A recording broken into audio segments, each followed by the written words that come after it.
I didn't realize how much of myself I'd been giving away until the morning I caught my own reflection in the dark window of the bus. I looked tired in a way that wasn't about sleep, just worn down, like someone who'd been absorbing small hits for too long without noticing the bruises forming underneath. That was the first moment I let myself admit something in my life wasn't right, even if I didn't know the full shape of it yet. I work at a little family-owned diner in my town. Nothing fancy. I run breakfast shifts, crack eggs, fill coffee cups, listen to regulars complain about weather and football. It's the kind of routine that keeps your mind steady, or at least it used to, back when things at home felt normal. My girlfriend Tessa always said she liked that I had a simple job. She'd smile when she said it, but there was a tone under the words I couldn't explain, like she thought my work made me easy to manage. She worked at a clothing store in the mall. Flexible hours, lots of new people coming and going. She loved the social side of it, said the energy made her feel alive. I didn't mind. I liked that we were different. But things started shifting in ways I couldn't quite pin down. It began with small, forgettable comments. "You smell like grease again. Don't talk about work right now, it's boring. I wish you'd dress nicer when we go out." None of it was harsh, just little nudges that made me second-guess myself. I'd brush them off because she'd kiss my cheek afterward or loop her arm through mine like nothing was wrong. Then came the schedule changes. Some nights she'd text me that she was covering a coworker's shift, even though she'd come home hours later than her store ever closed. When I'd ask about it, she'd laugh and say I was overthinking. "Retail isn't predictable," she'd say. "Relax." But the thing that really got under my skin was her phone. She used to leave it on the couch or the kitchen counter without a second thought. Now she kept it face down, always within reach. She'd tilt the screen away from me when a notification popped up. Once, when I walked into the room, she locked it so quickly her hand shook. I tried telling myself it wasn't my business, that everyone deserves privacy. But there's a difference between privacy and secrecy, and even if I couldn't prove anything, I could feel the difference. The turning point came one Thursday night. She said she had a team meeting at the store and wouldn't be home until late. I didn't question it. I heated leftovers, watched some mindless TV, and waited for the sound of her keys in the door. But around 10 p.m., my coworker Max texted me saying he'd spotted her at a bar across town. Not with coworkers, but with some guy leaning a little too close while she laughed a little too freely. My stomach dropped, but I didn't react. Not immediately. I just stared at the message until the screen dimmed. Something about the quiet of that moment made every uneasy feeling click into place. But I didn't confront her. Not yet. When she finally came home, smelling like someone else's cologne and pretending she'd just finished a long shift, I nodded along, told her I hoped the meeting went well, and let her kiss me goodnight. Because in that moment, I knew something she didn't. Whatever she was hiding, I was going to find out. And I wasn't going to rush a thing. The next morning, everything felt strangely sharp, like my senses were turned up a notch. Tessa shuffled into the kitchen in one of my old shirts, yawning like nothing in the world was off. She kissed the top of my head and asked if I could make her coffee. I did. My hands were steady, but something in my chest felt tight, like I was holding a truth I wasn't ready to open yet. I didn't bring up the bar. I didn't bring up the guy. I didn't bring up Max's message. Instead, I watched her carefully. The way she avoided eye contact. The way she kept glancing at her phone even when it didn't buzz. The way she smiled at me just a second too late. I went to work, cracked eggs, poured coffee, and tried to let my mind settle into the routine. But every time I paused between orders, I saw that image of her laughing with someone else. Carefree, unbothered, like she didn't have a boyfriend waiting at home. By the end of my shift, I'd made a decision. I needed clarity, not assumptions. I wasn't going to be the kind of person who accused without proof. I wanted the truth laid out clean, even if it hurt. So when I got home, I acted normal. I cooked dinner. I asked about her day. And that's when she dropped the first real crack in her story. She said the store changed their policy, and now they had mandatory after-hours cleaning shifts once a week. I asked when that started. She hesitated, just long enough for me to notice. Then she said, "Last month. You probably forgot I mentioned it." I knew she'd never mentioned it. It wasn't about the lie itself. It was about how easily it came out of her mouth. Over the next week, I watched her patterns closely. She'd head out in the evenings for extra shifts. She came home smelling like perfume she didn't own. Her mood was always oddly rushed, sweet one minute, distant the next. When I asked simple questions, she'd get defensive fast. "Why are you being weird?" she'd snap. "I'm allowed to have a life outside the apartment." That was when the emotional weight started sinking in for real. I'd lie awake next to her, listening to her breathe, wondering how long she'd been splitting herself in two. One part for me, one part for someone else.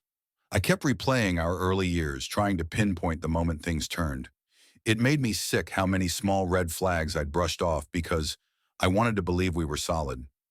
The breaking point didn't come from anything dramatic. It came from something painfully ordinary. One night she came home later than usual. Her hair was messy, her lipstick smudged like she'd wiped it off quickly in the car. She tossed her purse on the counter and said she was exhausted from folding inventory.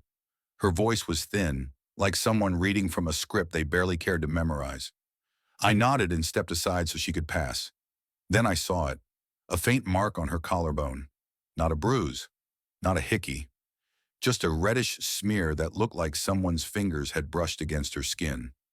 It was subtle, almost nothing, but I'd never touched her like that earlier, and she definitely hadn't been folding shirts that close to her chest. That was the moment something inside me went still, not angry, not hurt, just done, like a door closing quietly. She went to shower, humming like she wasn't standing in the ruins of our relationship. And while water hit the tiles, I sat at the kitchen table and finally admitted it to myself out loud. "She's cheating." I didn't cry. I didn't break anything. I didn't storm into the bathroom demanding answers. Instead, I felt a strange clarity settle over me, the kind that comes when you stop trying to fix something that was already broken long before you noticed. When she came out wrapped in a towel, I smiled at her like nothing had changed, because the decision was already locked in. I wasn't confronting her. I wasn't arguing. I wasn't begging for honesty. I was planning. I didn't start with her phone. I figured if she was going out of her way to hide it, she'd be careful enough that snooping wouldn't get me far. Instead, I focused on her routine. When she left, how she dressed, which days she claimed she had extra shifts. Patterns don't lie, even when people do. The first solid lead came from something simple, her store schedule. They printed weekly charts and taped them near the register. Whenever I picked her up in the past, I'd see them. So one afternoon after my shift ended early, I stopped by the mall under the excuse of grabbing lunch. I walked past her store pretending to check my phone and casually glanced at the schedule. Her name wasn't on it. Not for that day. Not for any of the late nights she'd told me about. I snapped a quick mental picture, kept walking, and didn't look back. That night she left around 6:30 claiming a coworker called in sick. I nodded, wished her a good shift, and waited exactly 5 minutes before heading to my car. I didn't follow her. Too risky. Instead, I drove to the bar Max mentioned. I parked across the street under a street lamp that flickered every few seconds, making everything feel a little unreal. I didn't even have to wait long. At 7:04, she walked in with the same guy Max had described. Tall, buzzed haircut, the kind of smile that looked rehearsed. They didn't hold hands, but the way he leaned toward her made it obvious they weren't just co-workers unwinding after a shift. I didn't confront them. I didn't even go inside. I watched for less than a minute, long enough to confirm what I already knew, and then I drove home before she could spot me. Knowing the truth hurt less than I expected. Maybe because I'd been living in the shadow of it for months. But now I needed something solid. Proof she couldn't spin into a misunderstanding or some half-hearted excuse. So I started documenting. Every shift she took. Every time she came home late. Every strange mark on her skin. Every night her store wasn't actually open. I kept it all in a small notebook I hid in the glove compartment of my car. Cold, simple facts. Dates. Times. Patterns. Then I did something harder. I stopped asking her about anything. No questions, no suspicion, no tension.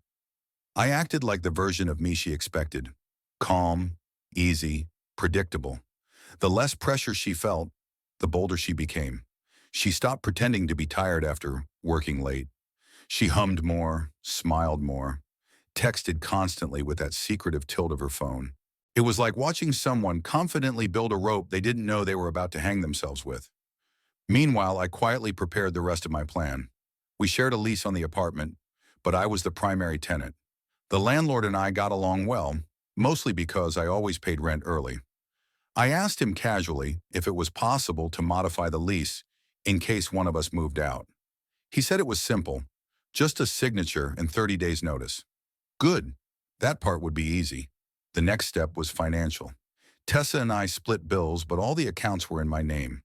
I started moving everything to paper statements sent to my P.O. box instead of the apartment. She didn't notice. She was too busy living in her own story to see the ground shifting under her feet. The final piece was timing. I waited until everything lined up. 3 weeks of proof, the lease ready to adjust, bills switched over, and her pattern consistent enough to predict. I chose a night I knew she'd be working late, which meant she'd show up at that bar around 7. That morning, she kissed my cheek like always, told me she'd probably be home late, and left wearing a dress she never wore for retail shifts. I watched her go with the kind of calm you get right before a storm you've already braced yourself for. As soon as she was out of sight, I packed. Not her things, mine. Clothes, toiletries, important documents, a few sentimental items. I moved everything into my car in under an hour. The apartment felt strangely hollow without my stuff, like a shell she didn't realize was already emptying. Before leaving, I placed one item on the kitchen counter, my notebook, open to the page with the clearest notes, and next to it, the unsigned lease modification form. No yelling, no confrontation, just the truth in plain ink. Then I locked the door behind me and drove to my friend Ben's place, where I'd already arranged to stay for a while. All that was left now was to let the truth hit her with no warning at all. Tessa called me for the first time at 9:12 p.m., exactly the time she usually walked through the apartment door after her late shift. I let the call ring out. She tried again twice. Then she texted, "Where are you? Why isn't anything here?" Followed by, "Is this some kind of joke?" I didn't respond. 10 minutes later, the messages shifted. "What's this notebook? What is all this? You've been spying on me?" And then the one that told me everything I needed to know. "You're overreacting. You don't understand what you saw." Denial, blame, minimizing, like she hadn't been caught dead to rights. I still didn't respond. Around 10 p.m., Ben and I were sitting on his back porch when her name lit up my phone again. I watched it buzz until the ring cut off. Ben didn't say anything. He just handed me another soda and nodded like he knew saying anything wouldn't help. Eventually, she left a voicemail. I didn't want to listen, but curiosity got the better of me. Her voice wavered somewhere between anger and panic. "I don't know what you think you found, but you can't just move out without talking to me. You're making assumptions. You're being dramatic. Come home so we can fix this." There it was, the word she'd used on me for months. Dramatic. The same word she used every time I noticed something she didn't want me to see. I blocked her number. The next morning, I met with my landlord and signed the lease modification. It removed her as a tenant and officially transferred everything back to me alone. He gave me a sympathetic look but didn't pry. I appreciated that more than he knew. "Want me to handle the key return?" he asked. "Yeah," I said. "She can drop hers off when she figures out she doesn't live there anymore." Over the next few days, word got around to people we both knew. I didn't offer details. I didn't rant or trash talk her. I just told anyone who asked that things were over and I was moving on. The story filled itself in from there.